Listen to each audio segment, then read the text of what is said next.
What's up, guys? Jeremy here, the Rideshare Addict. Today it is Thursday and it's 2 o'clock.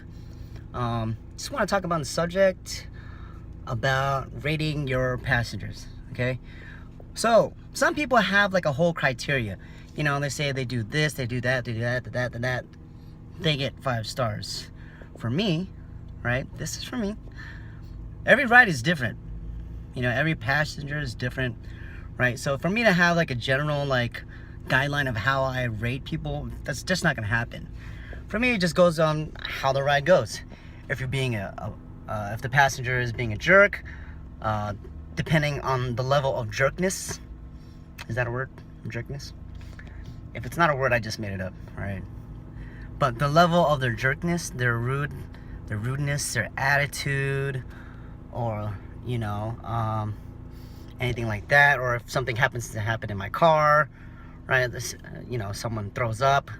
You know, just because someone happens to throw up in my car does not automatically mean they're gonna get a 1-star rating, right? That if the person was cool and they were funny and they were like really trying to get me to like, hey, pull over please, and you know, I just wasn't able to do it at that time because, you know, certain traffic stuff and all that other stuff, you know, or they try to vomit in the bag but they, you know, they missed a little bit, you know what I mean? Like I'm pretty lenient when it comes to like that kind of stuff. So yeah, so every ride is always going to be different. I did have this mentality that if especially for Uber passengers, well, let me share this general thing. For Uber passengers, if they tip me, they're automatically getting 5-star, most likely, okay? The reason why is because Uber does not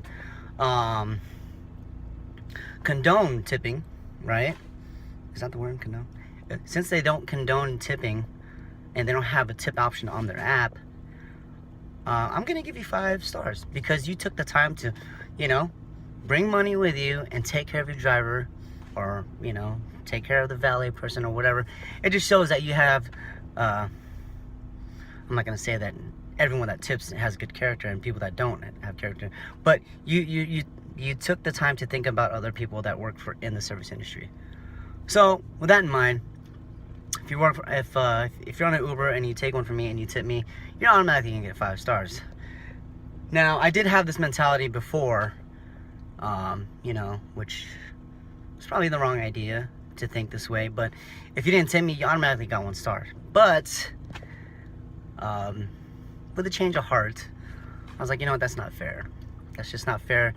You know, if I didn't have cash on me and I took an Uber, you know, first of all, I would feel really bad if I wasn't able to take care of my driver, right? And then they would give me a 1 star because I didn't tip. Damn, that sucks. Even though we had good conversation, the conversation went well, you know what I mean? Like, that would suck, right? So now I just base it off of the personality, how well the ride went, and stuff like that. Not only that, but that can also bite you in the butt, because for some of the drivers that don't know, your passengers rate you after you rate them, and they can see that. So keep that in mind for you drivers out there.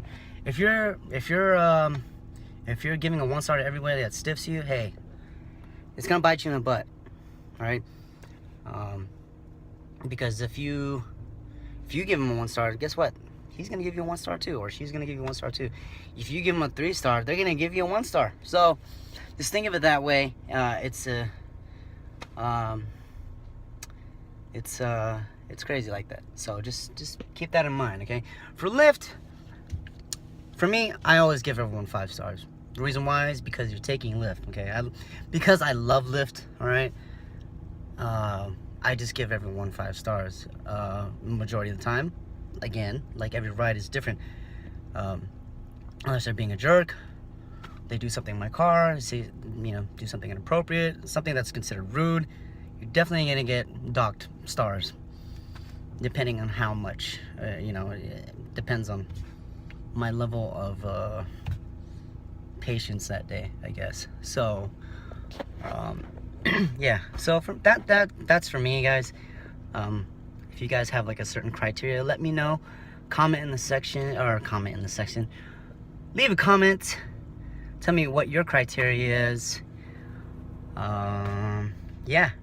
And that's it for now. I'll talk to you guys later. Peace out. Oh, I'm sorry. Before I end that video, I do have to say one thing as far as like rating people. If we have a conversation and I find out you're in the service industry, that you work for tips as well, and you stiff me and you're on an Uber, you're definitely gonna get a 1 star. I don't care about my 1 star, because that's just not cool. You know what I mean? You work in the same industry as me, but you're gonna stiff me. That's not cool. And you know, I would never stiff a bartender, never stiff a server, anybody that works in the industry. I would never stiff anybody else that's in the tipping industry. You can come up with 1,000 excuses, right? And it's just not gonna sit well with me. I don't think that anybody has an excuse. If you're in the service industry, if you work for tips and you know you're taking an Uber or you're taking a Lyft, hey, you better plan to tip someone, dude. You know, that's just common courtesy. I think especially if you're working in the tipping industry, you don't go to the bar expecting not to tip, or you don't go to the restaurant expecting not to tip, right? So you should do the same thing with your driver. Anyways, that's my 0 tolerance for people that don't tip and get 1 stars. If I can give you 0 stars, I definitely would. That's how passionate I am about it. Anyways, guys, peace out.